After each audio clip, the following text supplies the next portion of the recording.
Hello, everybody. How are you doing this fine evening, afternoon? I don't know what time it is. Evening, I guess. It's almost 7 o'clock. Welcome back to 5-Star Radio.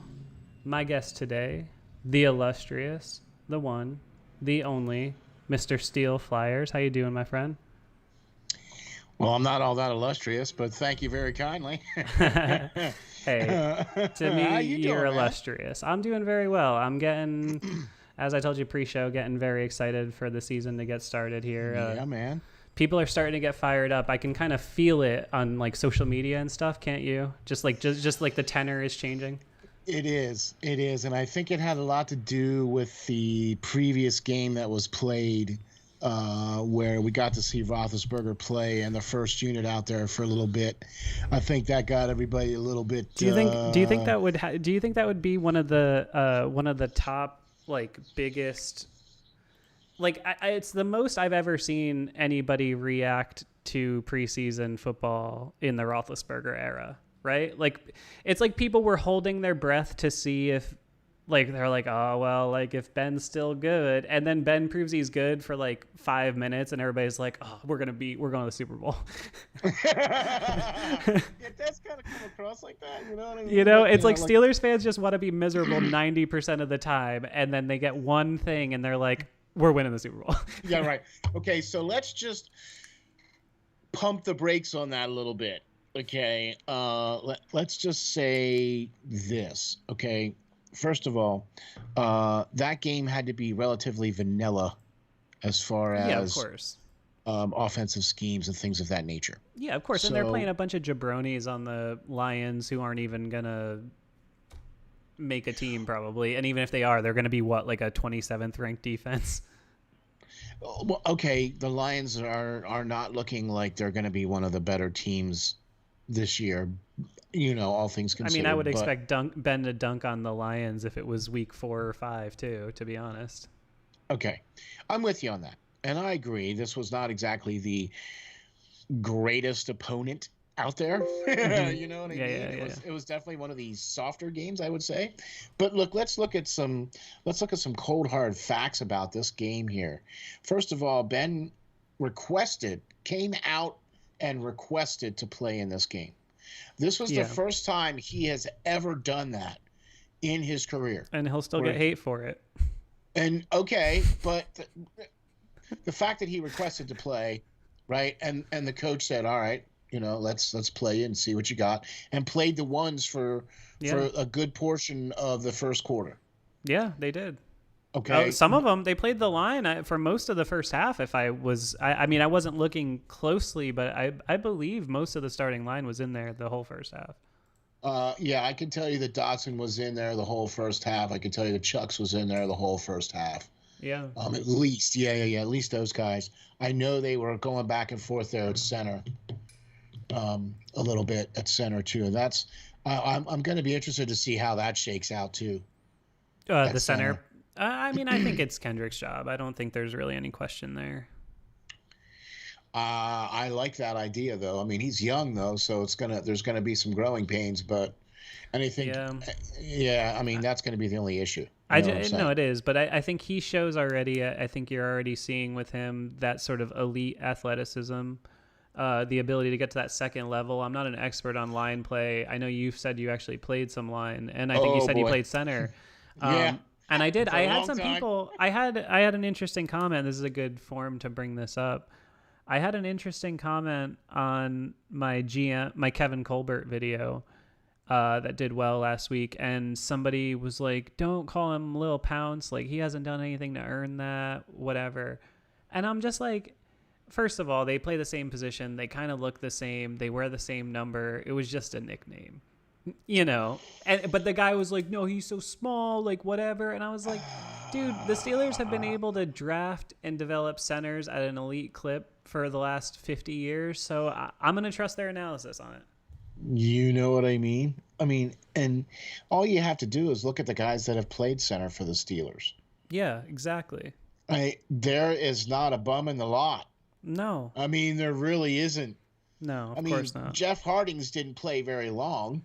No, but he was, he was a free Pro Bowl agent that caliber came center. over. Yeah, but he was a Pro Bowler.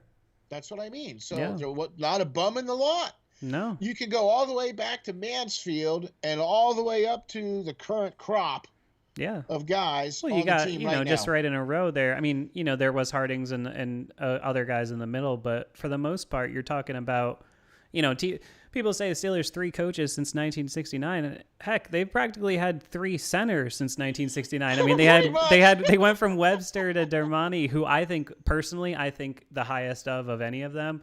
And then, a few years later, it took a little while, Hardings in the middle, but then to Pouncey, who was, an institution for a decade. Yeah. Look, center is a very integral part of the offense, because it's especially part of the Steelers offense, because they are part of the blocking schemes. Yeah, they've always identified that athleticism. They always like that element with the center. That too. Okay. And being able to have a center and a guard that can not only take care of the responsibility of hiking the ball, but pulling and doing outs and doing, you know what I mean? And you're going to see a lot of that, especially based off the video that you showed for the Matt Canada offense. You're going to see a lot of the offensive line is going to have to be athletic, because there's going to be a lot of those shifts and a lot of those out and arounds. You know what I mean? Yeah. No, I mean, I think Kendrick, there's a reason that they identified who they identified, and there's a reason that they didn't make a play for Landon Dickerson. They didn't make a play for that other center. What was the guy everybody wanted from like Wisconsin, that nothing school, Quinn Miners? Remember that guy? Yeah. Everybody was mocking. And he was on the board, but they passed those guys up. And, the reason they passed them up, and I got to give this to you with your Penn State connection, we talked about this months ago, and I was perplexed at first at the drafting of the tight end in the second round. Man, you're onto something with that dude, because that guy is a football player. He's a better version of Gronk. Oh, I don't know if I can go there yet. He's a better version of Heath. The reason why I'm saying that is this. Gronk was very limited and was slow and lumbered.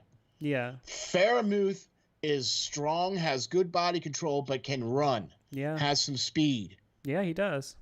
He does. I don't think he's not physically. He's not as physically dominant though. Gronk threw DBs off like they were flies, dude. But that's gonna come. Yeah. Okay, because this is only his first year. So after the first year, you put 10, 15 pounds of bulk on him.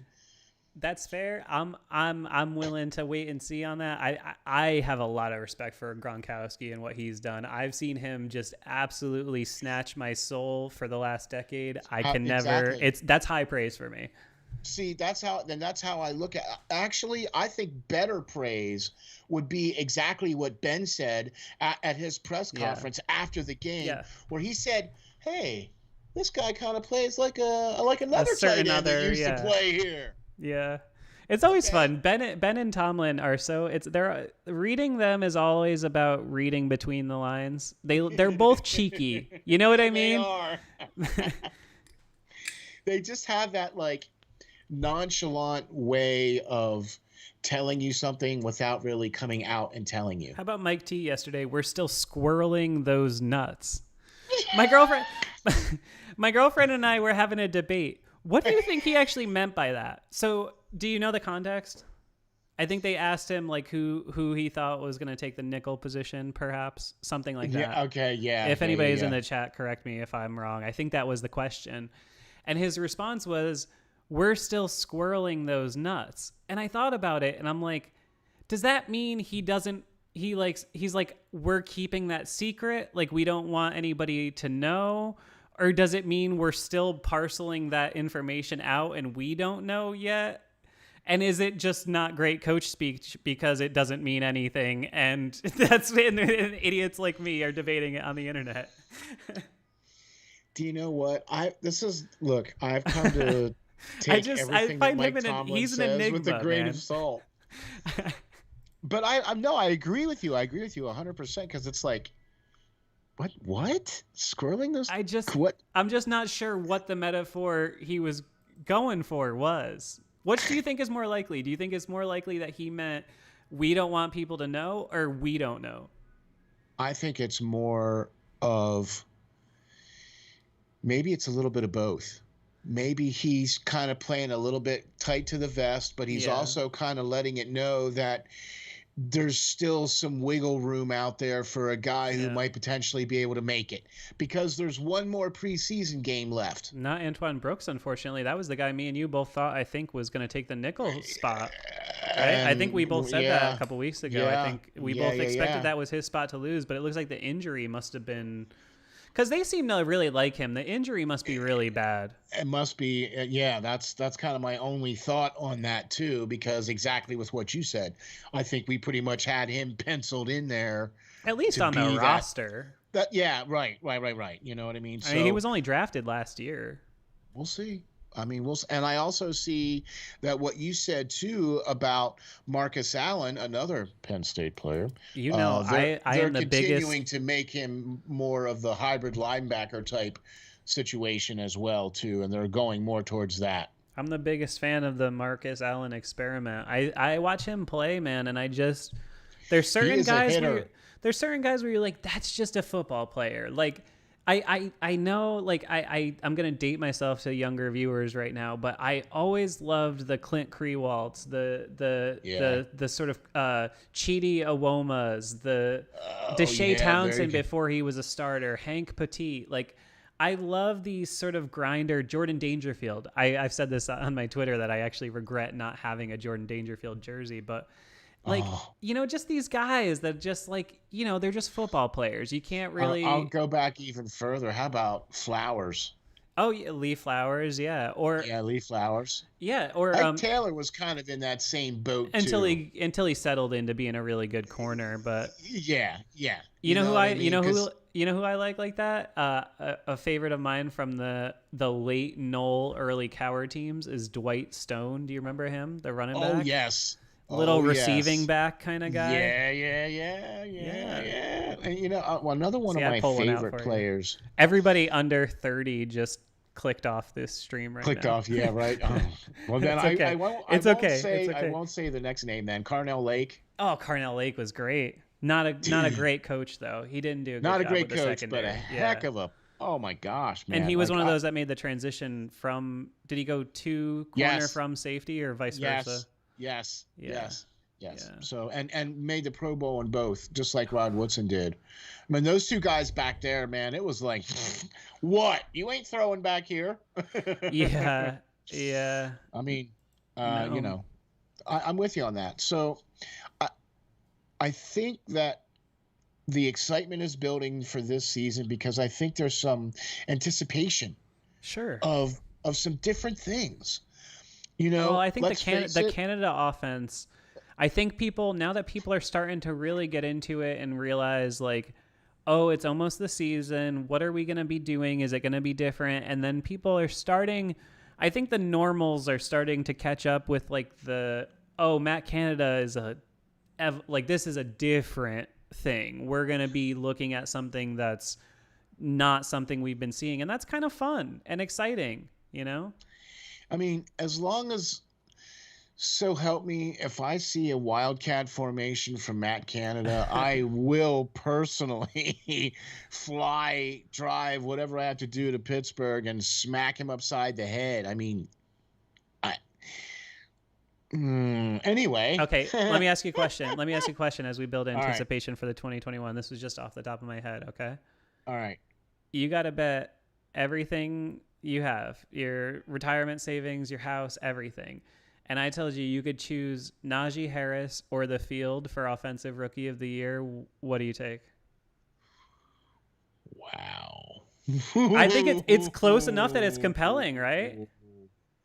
It's close enough that you actually would have to, because I'm going to tell you something. Dude, Najee's going to catch like 75 passes.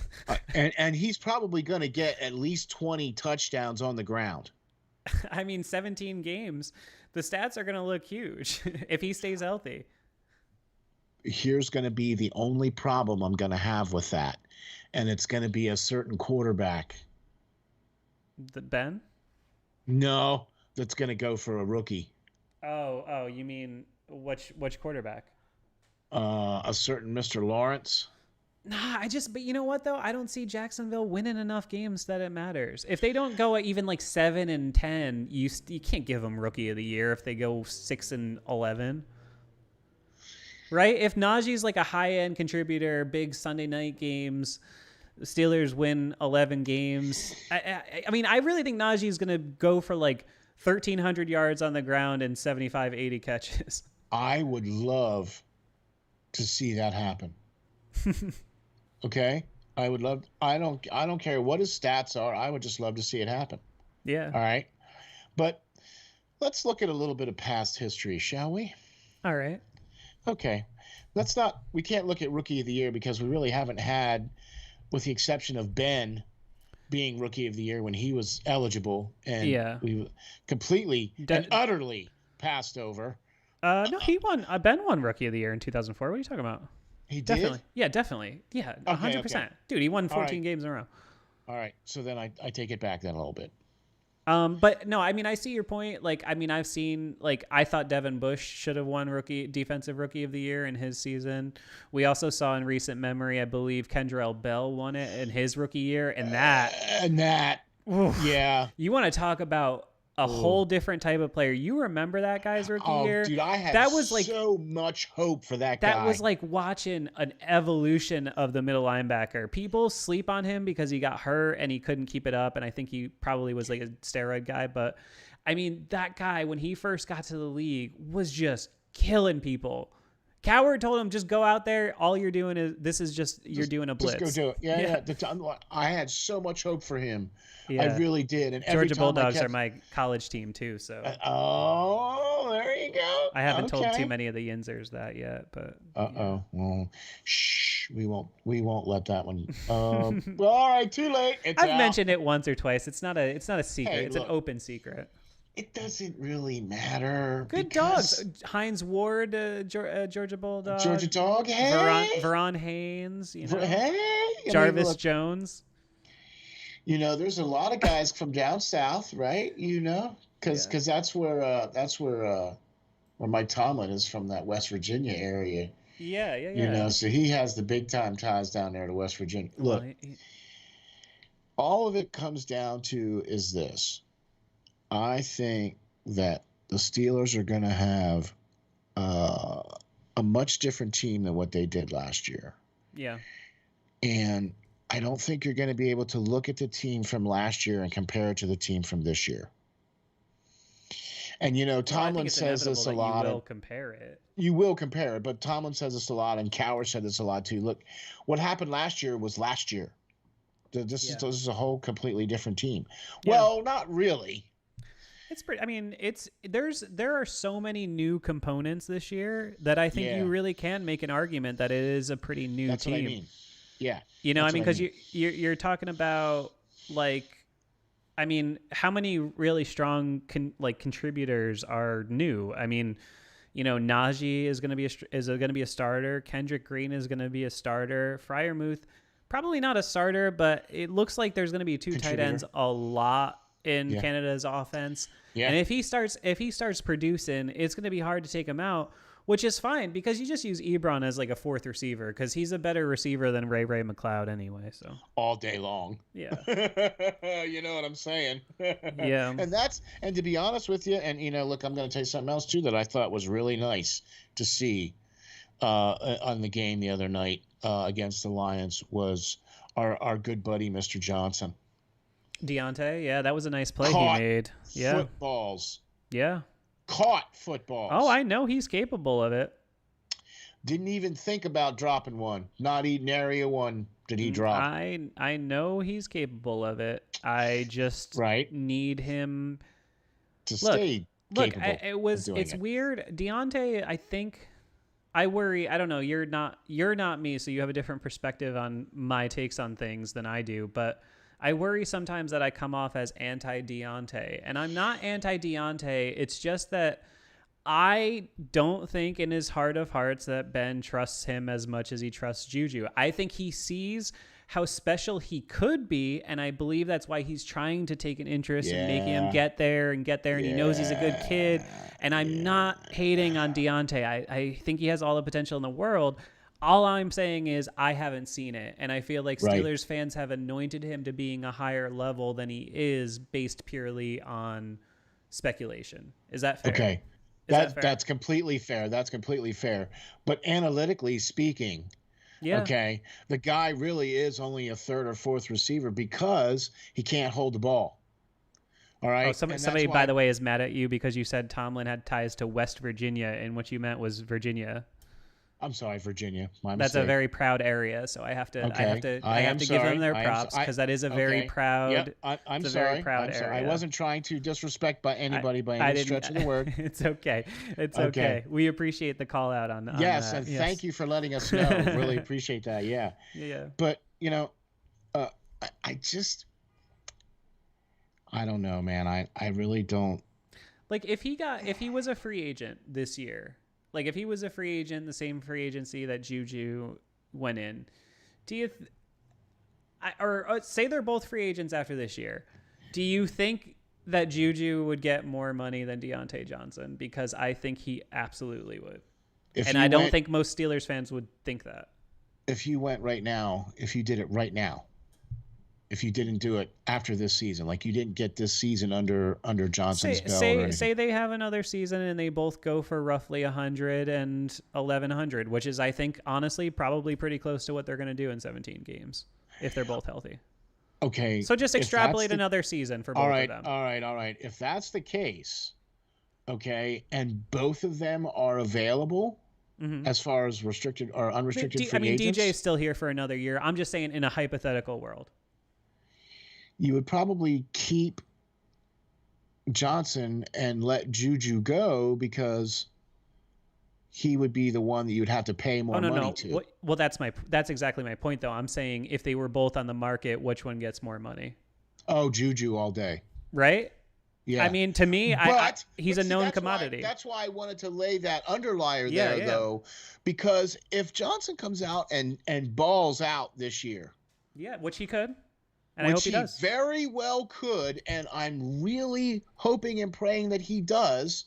Okay, if he does that, he will cement himself as part of that package of receivers for Pittsburgh, and he will cement himself as that guy that Ben knows he can take the top off by throwing it to him because he will catch it. Yep.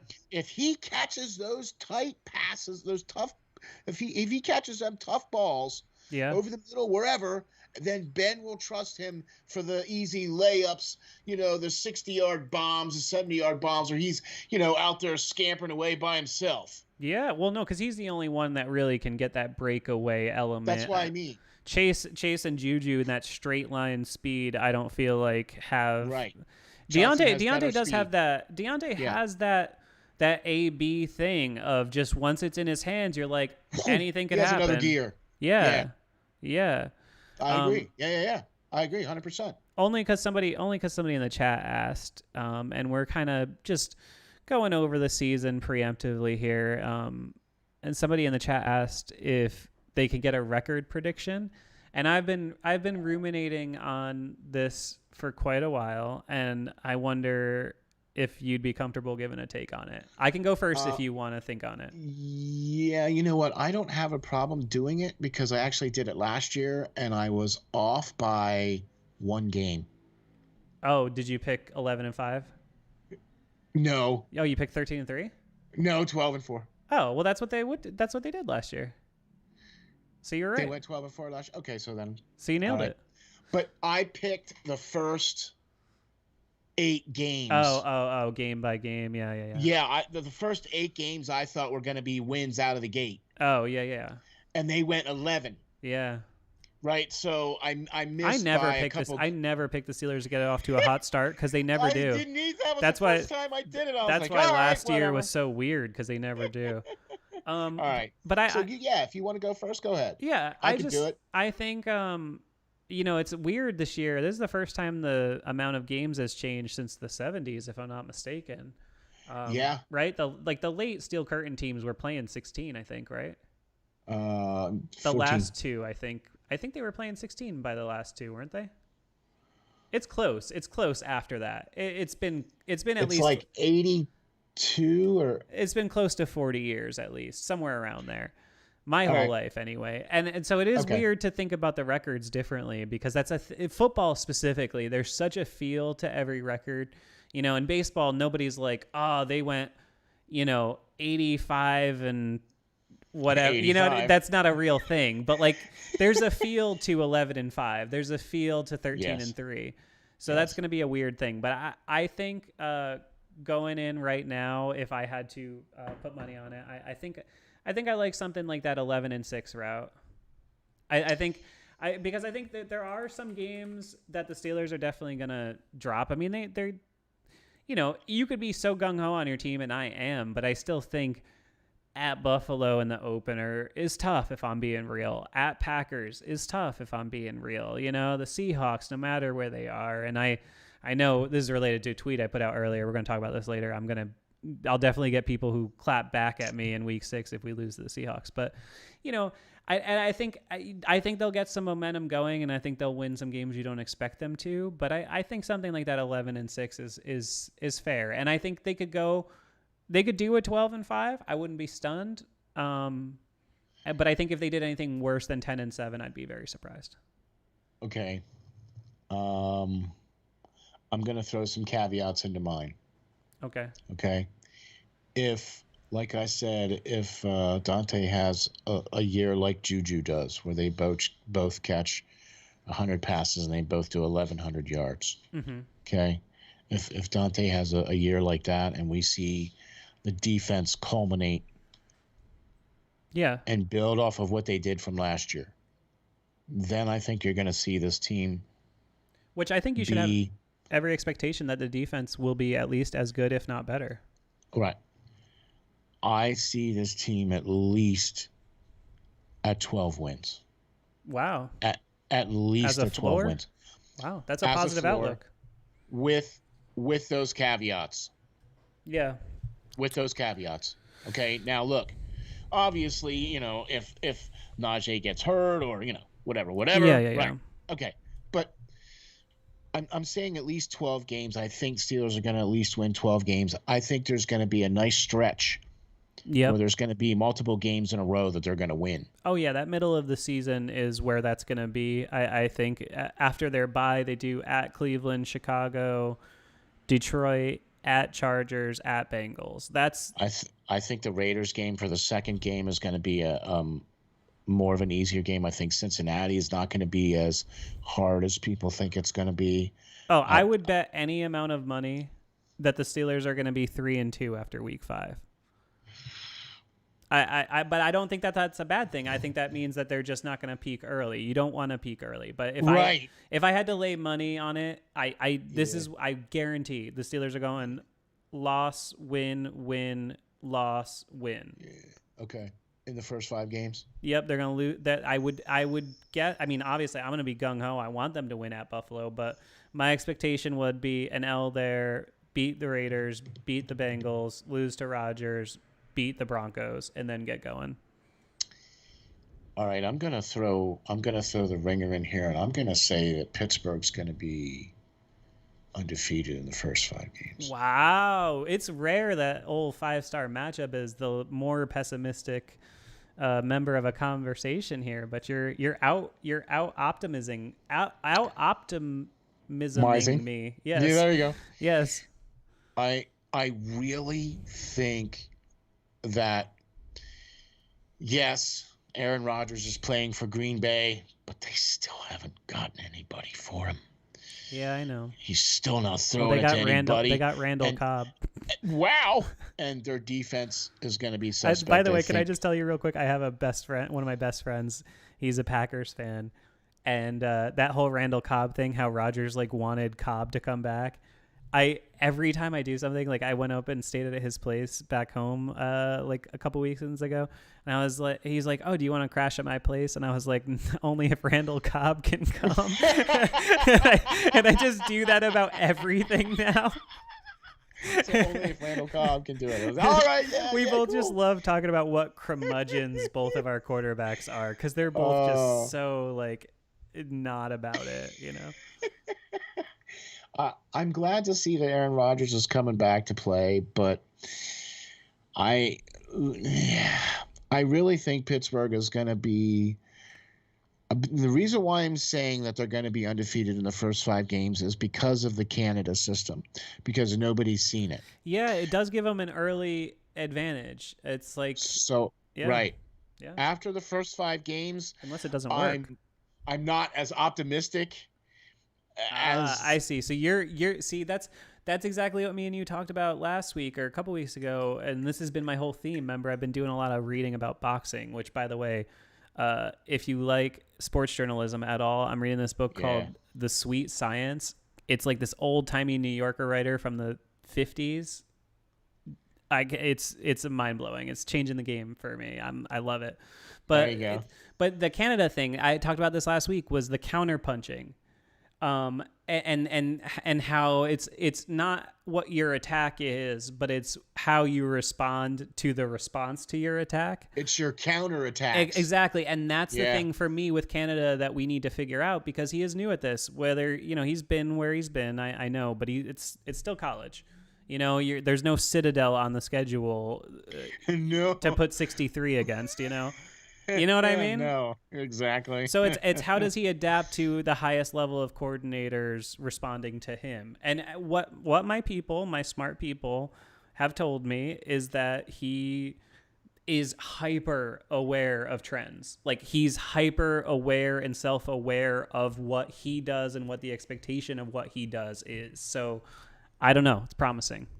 Here's what I'm looking forward to is exactly with what you're talking about, and this is why I feel really great about the first 5 games, not so great about the next 5, but the final third of the season I feel very confident about. I think that's when Pittsburgh will hit their stride. It's when I hope they hit their stride, but I will say that last month is absolutely brutal. You got I mean, even at Minnesota is not too bad. The Steelers should beat the Vikings, but in a 4-week stretch to end the season, they got Tennessee, at KC, versus Cleveland, at Baltimore. I mean, you know, need to put up or shut up. That is brutal. I'm in the camp, like, I know everybody on Steelers Twitter wants to just throw the Browns in the garbage and act like they're trash or whatever. You can't do that anymore. Honestly, they're doing it right. They're building a good franchise. I can't hate on it. I really can't. I don't like the fans and everything, and it does become very toxic after a while. But at the end of the day, they're a real opponent. I'm not looking past them. That month of December is brutal. This is what I think is going to be the biggest key, is as long as they don't look past them. Yeah, I don't think they will. See what I mean? Yeah, I don't think they will. Well, because that's what I think happened last year. Yeah, I think they just got smacked in the mouth. I think they were ready. They weren't expecting that. I think were not expecting that, and they let their guard down and got smacked in the mouth. I hate to say it because, again, I know my job at 5-Star Matchup is Mr. Optimism, but I knew I felt, you know, those days when you know you're gonna have to deal with something later that day that you really don't want to deal with, and you just feel like crap all day because of it, even before you're doing the thing. And that was the only playoff game in my entire life as a fan that I just felt like crap that day. And I just knew what was happening. I could see the ending with poor Ben and Juju on the sideline. I knew I kind of had a feeling that was what was going to happen. It was just two teams at opposite points in their journey. And that doesn't mean the Steelers can't beat them this year and so on and so forth. I'm not burying them. I'm just saying that moment in time, it was just, if you've been around sports enough, you just can feel those, you know? It was exactly the same feeling I got when I turned on to watch Peyton Manning play in his last Super Bowl against the Seahawks. Yeah. And in the first play of the game, and the ball went skying over his head. Yep. I knew right then and there that was going to be the end. Yeah. And there was going to be no Peyton Manning. But he got it done. And that's exactly what happened to Ben. Yeah. The ball went skying over his head, and that was the end of Pittsburgh in that game.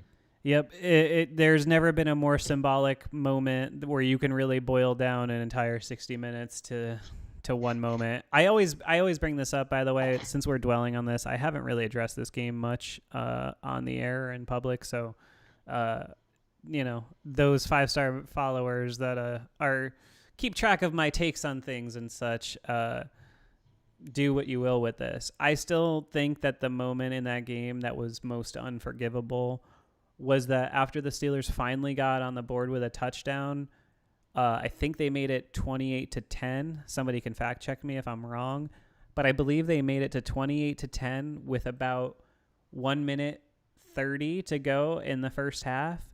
And the vaunted Pittsburgh Steelers defense let Baker Mayfield score a touchdown in 6 plays in 90 seconds before the half, and the game was over. You are deadly correct. You cannot. I admit Ben put him behind the 8 ball with the turnovers, just like he did in Jacksonville against Jacksonville a few years ago. I'm copping to that. That one. But also, you don't have to let every one of them go for a touchdown. And you cannot do that. When you finally get back in the game, sorry, last year, Ben, the defense was the stronger unit. You got to lean on them.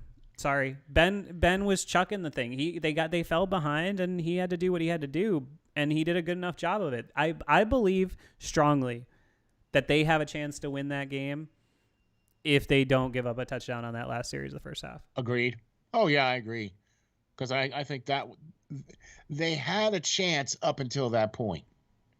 Because I think that's exactly what the turning point was. They had a chance even after that. Even if Tomlin didn't punt when they were down, they were close to get it. Did they get it to 10? And then they were driving, and Tomlin punted on like a 4th and 2 at midfield. Like, dude, you know. This is going back to some things, and this is where I'll probably catch a little flack because, well, you know. That's good. We like flack in the radio business. Yeah. Well, all right. Look, I'm not trying to say that Tomlin's not a good coach, but I don't see him with a playbook in his hand. It's just not. I don't see him calling plays. And then I see him making a lot of clock mistakes and a lot of situational mistakes. Yeah. You know, all he does is talk about situational ball, but yet when situational ball came up, all you did was fail. And it's happened under a microscope, in big moments. I am a Tomlin apologist in a lot of facets because, to me, I've said this before, that 2019 season, I got a whole new respect for him. Honestly, eking out 8 wins that year with, did I say 2009? I meant 2019. I don't know what I said. 2019. That Duck and Mason year. Getting to 500 that year, I'm sorry, to me, was amazing. And honestly, it's close to one of his best accomplishments as a head coach, and I believe that firmly. I know. As a Steelers fan, I get it. I'm talking about an 8-8 year, but to me, impressive stuff. And I get what you're saying. Tomlin, I see both sides. That's all I'm saying. I see the good cop. I see the bad cop. My problem is, does he call the defense or does he not call the defense? Because this has been a conversation that reporters have gotten after in the last few years, where he refuses to be committal about that. And to me, I think sometimes he's going over and making some calls in times that matter, like in these last 2 playoff games. And the defense collapsed in both years, don't get me wrong, but there was no reason for it to collapse last year. In 2017, they lost Shazier, they lost everything. They lost their whole defensive identity. That made sense. This one, what was the excuse? Why'd they give up 49 points? To Cleveland. A team that doesn't even try to score 50 points. Hello. They just want to run the ball. How'd they give up 7 touchdowns? How did they give up so many yards to Chubb? And how many I mean, hey, look, all I'm going to say is this, okay? I feel that Tomlin is basically a manager. But that's his job, isn't it? Like, is that not his job? It's okay. Right? Like, that's the thing where you get into it. Is he just a human resources manager? That's kind of his job, isn't it? Well, then, is that going to be a you know? So we're sorry, Mr. Tomlin, you're not going to be going into the Hall of Fame because you were just a manager. No, I think he's proven to be a very high level version of that. I'm just saying I don't know how much of, outside of places like New England, I'm not sure how much the head coaches in all places are really truly the X's and O's guys. They're just they're the guys that the bill falls on, I know, I get it. But there are also guys that are coaches that make that impart their will on the team. Mm-hmm. And I'm not saying that Tomlin hasn't done that. I'm not trying to take anything away from that. But when you look at the analytics, there's a lot of glaring things that pop out. Mm-hmm. Yeah, okay. He hasn't had a losing season in 15 years. All right. Well, you've only had one Super Bowl in that time. Yeah. Okay, so yeah, but hey, if you want to go the generational divide, you could have said the same thing about Cowher for 15 years, and hey, I don't want to go down that road because I've had that exact argument with my uncles a million times. But at the end of the day, you take advantage of the opportunity when it presents itself. Exactly. And I mean, it took Cowher 15 times as long to do that, and you could say the whole like, oh well, he did it with Cowher's players or whatever BS excuse. You can't take, to me, you can't. What? It's too hard to win a Super Bowl in the NFL. You can never take that out or discount that, no matter how long ago it was. And you're never going to come to a team where there's not going to be any guys left over from the guy before. You know what's really happened? Here, and I think I see it with some younger fans and stuff, is that the Patriots and what they've done in this run, I think, and the lack of parity in some of the other leagues like the NBA and stuff, I think it's it's made some people forget that it is really hard to win a Super Bowl. I mean, how many teams haven't even won one? I mean, this is one of the teams. Small now, though. it's still 4 or 5, 6 teams, I think, right? Or even just won one in in my lifetime since 1990. I mean, oh gosh, I can think of 2 right off the top of my head. There was a period of time in the 2000s when there was I think one quarterback that wasn't Peyton, Tom, or Ben to represent the AFC in the Super Bowl, and it was Flacco. And that was like over a span of like 17 years or something. Yeah, it's sick. I mean, trust me. I mean, so like, I just I don't know. I get into these legacy things I just think it's so hard to win a championship in football. Not taking that away, not taking anything about that away at all. And I have a lot of respect for Tomlin and what he's been able to accomplish. Mm-hmm. I'm not trying to take anything away from him. Mm. All right. But there's some things that I have, not just as a fan, but when you take the fan glasses off and you put the analytic glasses on and you go, wait a minute, you're punting and there's how much time left? Yeah. You're doing what? Well, he does often talk about not living in his fears while he turns around and lives in his fears. He does do that sometimes. He is a little hypocritical in that sense. Dude, let me tell you something, man. Okay, if you want to look, all I want the guy to do is, if he wants to talk the talk, then I want him to walk the walk. Yeah, he is a very sort of conservative coach for the modern era. And he's very metaphoric and symbolic. I love that. I like I'm that. all for that. I think cool with that. What's interesting about him to me is that I think he's actually become. It's weird to think about this from the perspective of being a Steelers fan, because I think you're always going to think of somebody a little bit in the context of how you first knew them. And since we knew him as such a young coach who had success, etc., I think we always, kind of like Juju, where it's like, oh, little baby Juju. Meanwhile, he's like a 6'2" giant beast of a man who stiff arms everybody. I think we think of Tomlin as a, quote, young coach. And I think very quietly, Tomlin's sort of become a dinosaur. I mean, he's closer to a Marty Schottenheimer than he is to a Cliff Kingsbury or something like that. Don't you think? I'll give you that. Yeah. He's almost become a relic.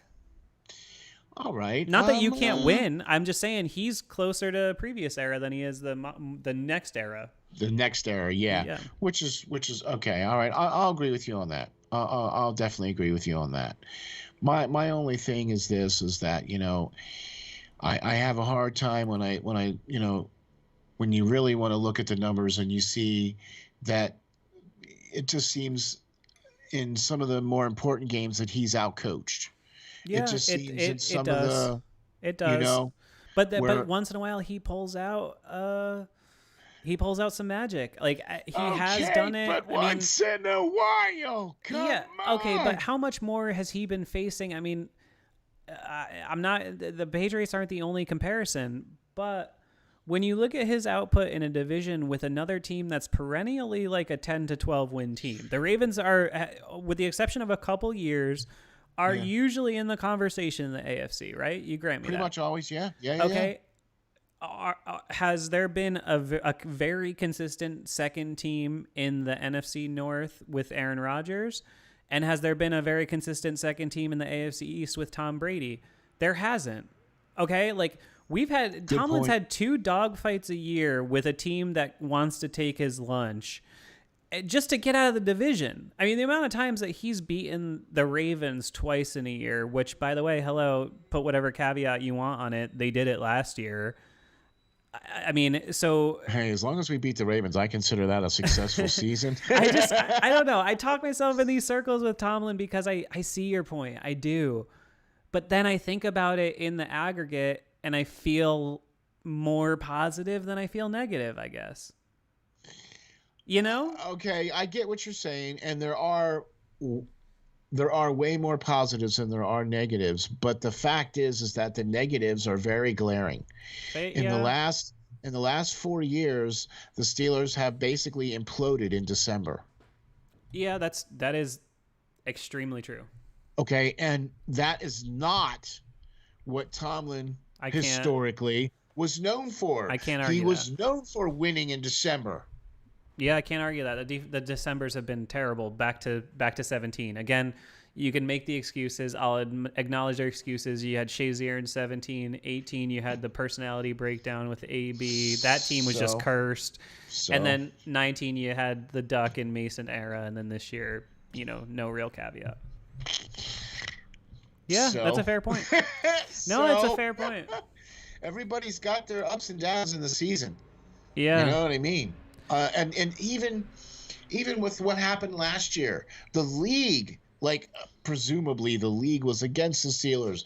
You can have a bye week. Well, no, really you can't. Yeah. You have to stay and practice, and you can't leave. They should have. The only thing I felt, and I guess this is probably a biased take, but I felt like truly the only thing that the league just should have done differently is that they should have just canceled the Steelers-Ravens when it got moved after the second time.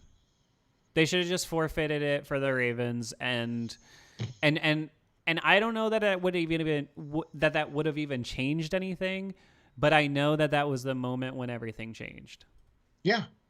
Yeah. I don't know if the end result is more or less the same, but I do know that was the moment when things changed. Okay.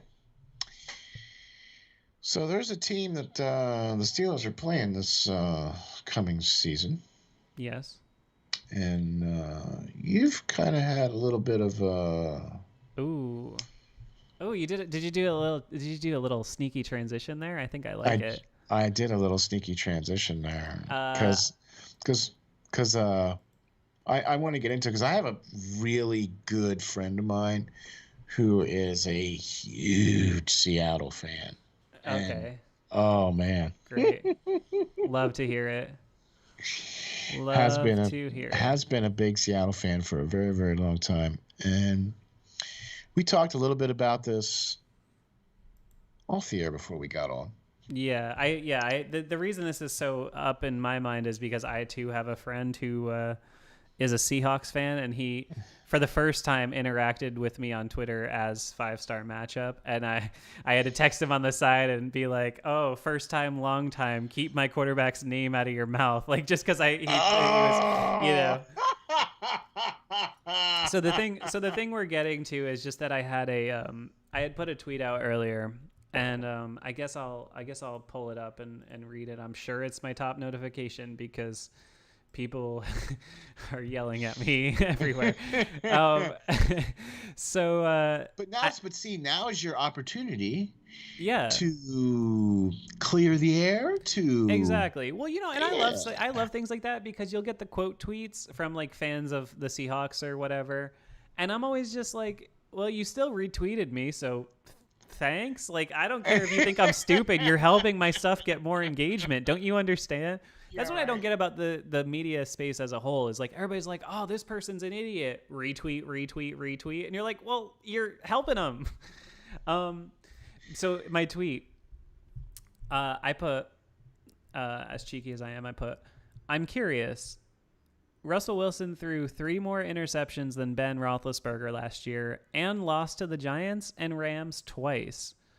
He lost to the Giants and then he lost to the Rams twice, including in the playoffs when he only completed 11 of 27 passes. Is Russ washed too, or do we measure guys differently based on our pre-existing perceptions of them? And so my point, not to take Russell Wilson down, my point was at the end of the day, the output between both Russell Wilson and Ben Roethlisberger was pretty much the same in aggregate. But yet, if you were to take the temperature of the room, I mean, Russell Wilson was probably like number 5 on the NFL top 100. And analysts and players would tell you that Ben Roethlisberger is going to be getting put into a coffin by week 8. So all I'm saying is, at the end of the day, I'm not really sure how much we evaluate people based on what we're actually seeing versus what we already wanted to believe. Okay, so my question to you is this, and I've been kind of waiting this whole time to ask you this question. Mm-hmm. Is the reason why you said this based off of the fact that Russell Wilson came out in the top 100 as being ranked 11th, and we have not seen hide nor hair of Ben Roethlisberger on the list? Or was the reason why you said it is because the comparisons are so close? Yeah. I mean, there's 7 touchdown difference. Russell Wilson had 40, Ben had 33. He also played all 16. Right. Yep. So, I mean, is that why you asked the question, or is it because you feel that the comparisons are ill-wind? I asked the question very specifically because people earlier today were up in arms about Miss Mina Kimes. Do you know her? She's an ESPN Yes. talking head. Familiar. She's a Seahawks fan, and she, well, that's supposedly. I believe she's from the area or is a fan. I don't know. I don't really care. I don't have a problem with her specifically. But she takes Ben to task a lot about certain things. She said after he re-signed that it was desperate energy and all this kind of stuff where it's like, if that was Tom Brady doing it, all of a sudden it's like, what a great teammate. He's willing to do it for no money, but Ben takes a pay cut and he's desperate. Okay. But she, there was a video floating around of her just talking about how Ben just can't play at a high level. Like he can't, Chase Claypool was running wide open, but Ben Roethlisberger couldn't throw the ball more than 15 yards. I mean, this is what she said. Like, this is what like teenagers of the Browns fandom say to me on Twitter. Like, she said this on ESPN. So I get why you're getting some flack. The guy threw 33 touchdowns and 10 interceptions last year. I'm not saying he's 2010 Ben Roethlisberger. That was never my point. My point was, at the end of the day, if you compare playoff statistics, guess what? You know how many playoff games Russell Wilson's won since 2015? He's won 3 playoff games. You know how many Ben Roethlisberger's won? He's won 3 playoff games. You know how many Super Bowls Russell Wilson's been to? 2. He's won 1. Ben's been to 2, and he's been to 3, and he's won 2. And if you asked the average fan, they would say Ben is on his deathbed and Russell Wilson is an MVP candidate. Wow. All right. Well, right? I'm just saying, it's at least, if there's even a conversation about their numbers being in the same stratosphere, how do you merit the difference in the overall perception? If you would like a interesting, educated interjection here, I'll be more than happy to hit me with it. I have been inundated with quote tweets and reply tweets from Seahawks fans throughout the last several hours, and I don't think I was off base, but if I am, tell me. All right, I'm a huge fan. Let me just start off by saying this. I'm a huge fan of Russell Wilson. Huge fan of his game. He's a great player. Huge fan of how he plays. Huge fan of how he works. If I could have Russell Wilson on my team, I would have him. I would take him in a second. I just kind of think he's a little bit of a cheese ball.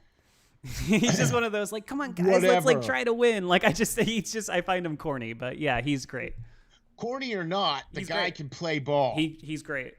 All right. Yeah. And if you give him a sliver, I mean, you do the old Gale Sayers quote, 18 inches is all I need. Right. I think you can make an argument. 18 inches of daylight. I think you can make an argument that he has actually surpassed Steve Young as maybe the most deadly scrambling quarterback in my opinion. All right, I would give you that. So, big fan of Russell Wilson. Big fan of what he's been doing in Seattle. Really glad to see that. Have friends that are Seattle fans, and I got no problems with the 12th man and beast mode and whatever. It's a great fan base. It really is. It's great. It's awesome. And I'm actually going to be probably taking to the Seattle Kraken as my second NHL team next to the Flyers, right? So yeah, I'm down with Seattle. I've still been waiting hockey-wise for a Fleury Golden Knights jersey to go on sale, and it's still not on sale in an NHL shop. I'm very disappointed. Yeah, no. But I am going to say this. When you look at Ben Roethlisberger and you look at his career and you look at the media coverage of Ben Roethlisberger, yep, it's not been very favorable. No. Especially not in the beginning. Sure. And then the issues that he had, right? And then the fact that it just seems like everybody just overlooks Ben. Like everybody just mentions Aaron Rodgers and Tom Brady and, blah, blah, blah. It continues to confound me. And they never say Ben. I know. Like he's terrible or something. I mean, the guy by almost any metric has I think some of the most got to be close to the most fourth quarter comeback drives of anybody in NFL history. I believe he's in the top 6 or 7 of that statistic. I mean, you can say he played in a passing era, but at the end of the day, the guy's going to retire top 5 or 6 in almost every passing statistic. Come on. Are we going to tie that all up to era? Is he not worth anything? If Dan Fouts is a Hall of Famer, like, what is Ben Roethlisberger? I mean, come on. The guy's got one. How many guys can you literally say, if you look at statistics, career output as far as wins, Super Bowls, etc., how many guys have really had a better resume in the Super Bowl era? With 3? the exception of the number of Super Bowl wins, Ben Roethlisberger is in the top 10 in all passing category records. And he is also the youngest player to ever play in a Super Bowl. To ever win a Super Bowl as a quarterback. And win as a quarterback, right? He is also one of the only few players to ever have, 3 500-yard games? Yes, I believe he's the only one. And he's done it right? 4 times now because he And did he's it done in it 4 garbage time times last now, year, against the Browns. right? I mean, Yeah. Drew Brees has only done it 3. To me, this'll sound like such a homer take if you want to think I'm uninformed. To me, there's nothing about Drew Brees' career that shows me he was a better player than Ben Roethlisberger, and I don't even think that should be a salty take, to be honest with you. What's better on the resume? More yards? Okay, he threw it 500 times a game. What? Yeah, there was times when Ben was only throwing at 15. How many times did the Saints go like 6-10 or 7-9 with Drew Brees? I mean, yeah, that again to talk about Tomlin, to go back to the Tomlin thing. I mean, you can look at his contemporaries like McCarthy and Sean Payton. I mean, really, what's Sean Payton done? How many years? I mean, how many years has Brees gone below, like 8 or below wins on the Saints? He did it 1, 2, 3, 4, 5, 6, 7 times, 8 wins or less. Ben Roethlisberger, has he done that maybe once when he was hurt? Or twice? Yeah, whatever. Yeah, exactly. All in all, that's going to be the other thing too. Ben, for the most part, I'd say 80% of his career he was available for. Yeah. He missed time. He missed time in the beginning because of the appendectomy and the motorcycle accident and whatever. He's missed. He's also had injuries throughout his career. It's usually fair to chalk him up to miss 3 games or so. And then the most of the year in 2019 for the elbow. Okay, but. He's played at least 12 every year except for except for that one. He's played 12 every year. Right. Yeah. So for the most part, I'd say 80% of the time the guy was available. That right off, to be in the top 10 in all of the passing statistics, right off. I mean, if he and the fact that he's still playing. Yeah. At a high level. The fact that he was able to come out and play at such a level where he was throwing the ball 49 times a game, for how many games did he do that for last year? 3 or 4? Oh, yeah, it was several in a row. I mean, most of the second half of the schedule, yeah.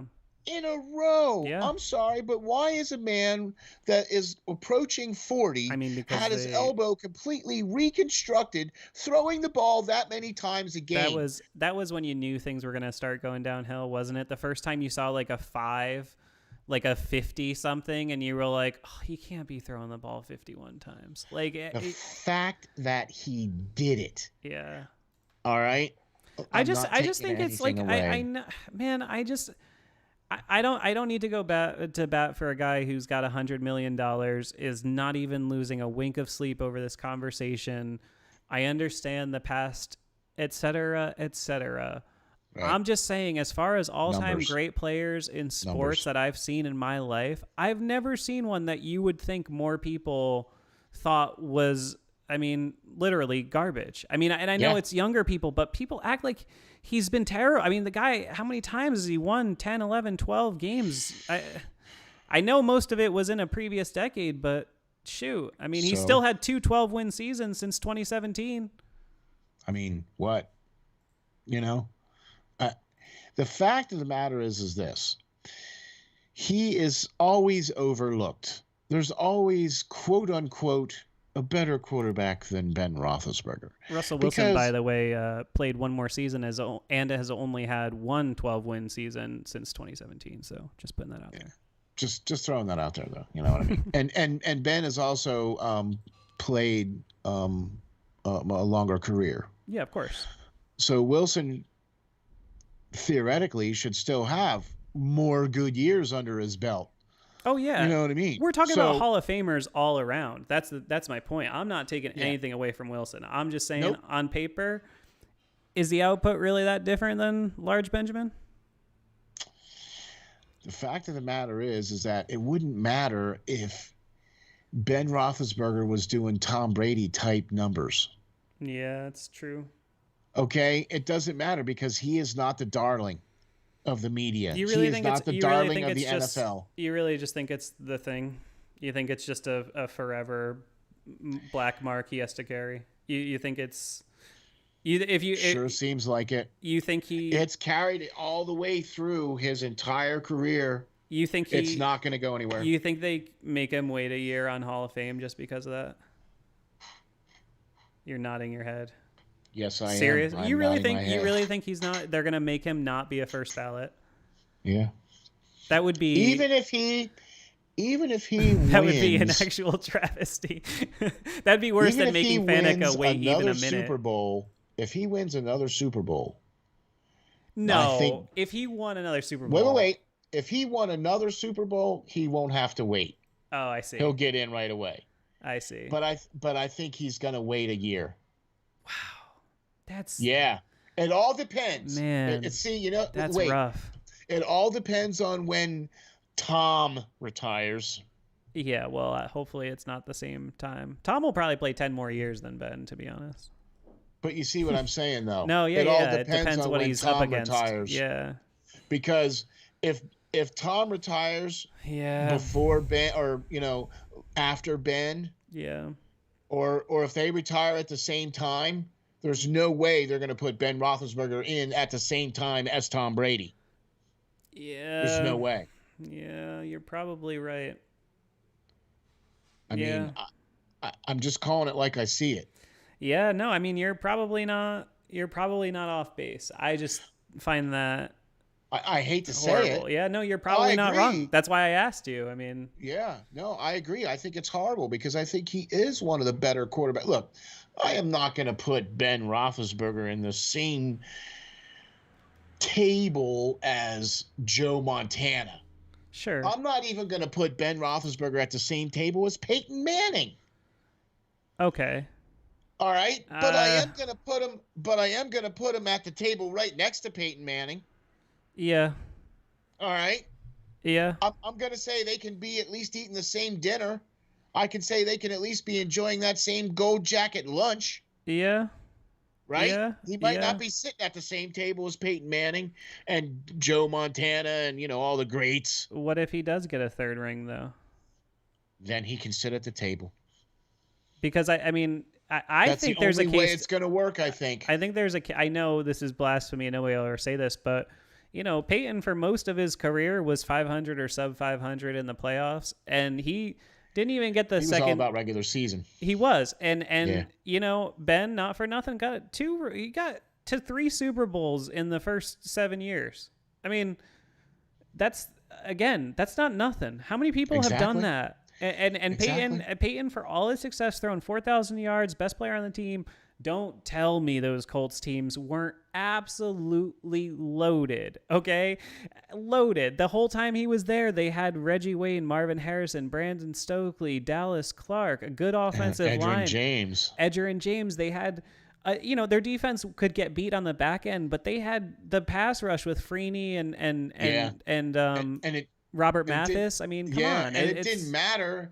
It didn't matter if teams scored on Indianapolis because they could just go right down there and Omaha their butts right on down there, and it didn't matter. All I'm saying is I just think if Ben Roethlisberger looked different and didn't have that thing on his record, the conversation, the black mark, if that wasn't the case, I think people are carrying the torch as one of the GOATs of the last 20 years. I think the narrative's completely different. I'd say even with the mark, if he played for a different team. Really? You think it's that? Yeah.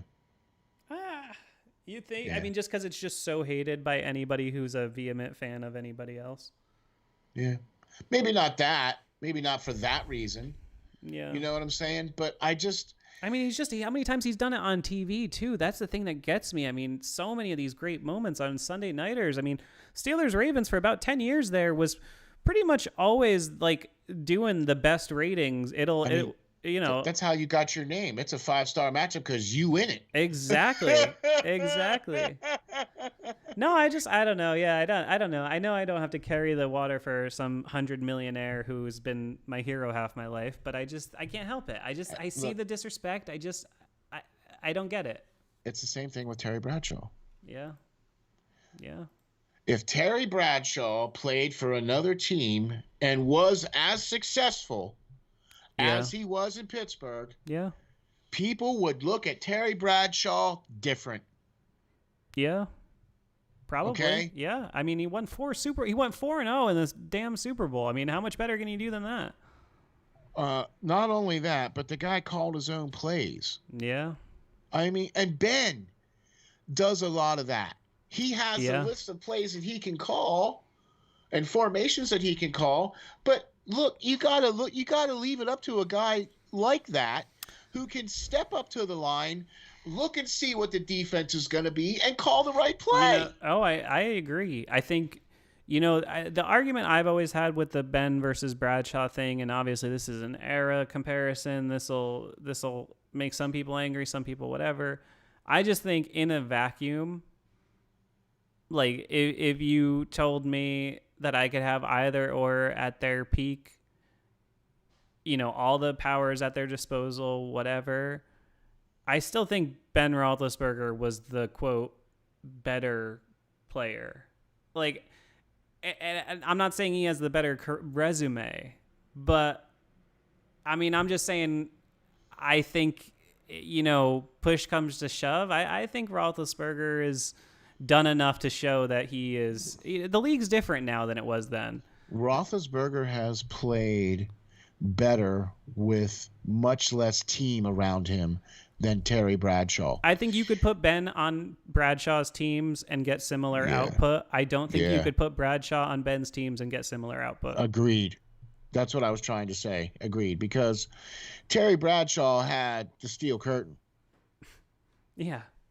I mean, pretty good. They were pretty good. And they got to keep the same. They got to keep like the 10 out of 11 starters on D or something played all 4 of the Super Bowls. I mean, you can't do that now. Hello, Bud Dupree, like guys got to get paid. So, like when you have that sitting in your breast pocket, you got the steel curtain kicking back. Look, it was almost exactly the same way. When Terry Bradshaw came out, they controlled the number of passes. He only threw like between 15 and 27 passes a game, if that, right? And they did the same thing to Ben. Ben's first couple years, I mean, all Cowher had him do was just be a game manager. That's true.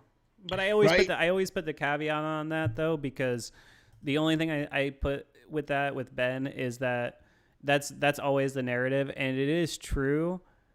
But Ben absolutely balled out in the playoffs in 2005 until the Super Bowl. I will happily admit he was terrible in the Super Bowl. But he was why they got there. The defense was great, and especially in the Colts game, the defense got it done. But Roethlisberger absolutely balled out. People forget that Bengals game, even though Palmer went out, was tough. They had to come back. John Kitna put up a fight. That Colts game was brutal. And so the Broncos, the Broncos to me, right after that might be Ben's best performance in a big spot, quite frankly, still to this point, except for maybe Super Bowl 43. But I mean, as far as start to finish, he was on fire in that game. 2000. That's an AFC Championship on the road as a 23-year-old.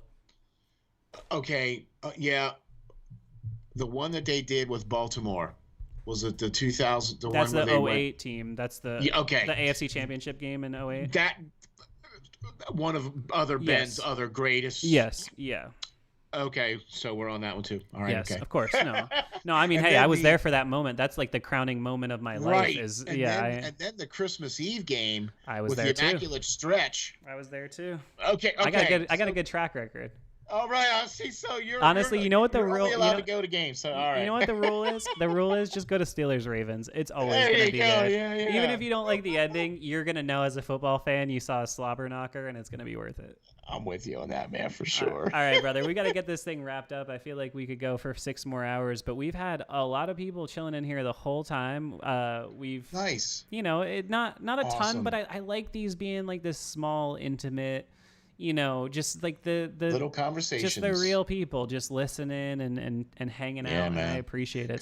Because we're all about this team, and all we want to do is see this team win. That's truth. And that's all we do all this stuff. We create all this content, and we do all these wonderful things. because we want to see this team win. We like seeing this team be successful. When the team is successful, everybody's It's a happy. heck of a lot more fun making content about wins than it is losses. I'll tell you that. That's for sure. Hey, man, thanks for having me on, brother. Always, always, always a pleasure to sit down and talk Steelers football with you, bro. Anytime, man. Yeah, anytime. I think we're going to keep these going on Tuesdays, hopefully, as we roll into the season. I'm just going to I like that. I'm going to take the little moment here to plug my Patreon. I'm going to do maybe tomorrow. I got a bunch of cards in the mail. I got even like a box of the Panini rookies and stuff. And I saw your little tweet there that I got a post of your swag going. I got a few packs going. I mean, there's no video on the radio, but I can show you at least while we're talking. I got like the rookie box set. And then I got a couple hologram Chase Claypool. Oh, those are nice, man. I like those. And then I got like a couple lots of just like random old Steelers cards. They were like 50 cards for like $5. So I got just a bunch. I'm gonna go through. I like to send out my little envelopes to the Patreon subscribers. So go over to that link in the bio. I think it's www.patreon.com/5SMU. Steel Flyers. Anything you want to plug before we get out of here?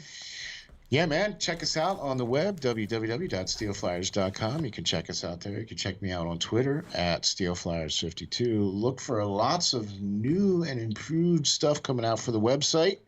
Lots of great stuff. Lots of new content going on for there, and getting all the teams set up and ready to go. And thanks for having me on, bro. Anytime. All right, so you stay on for a second, and I'll end stuff with our fans that are listening along, and we'll say goodbye IRL, as they say. You got it. All right. Thanks for hanging out, guys. You got it. I appreciate you tremendously, and I mean that just from the bottom of my heart. Anybody, 5, 10, 15, 20 people that hang out, I appreciate it.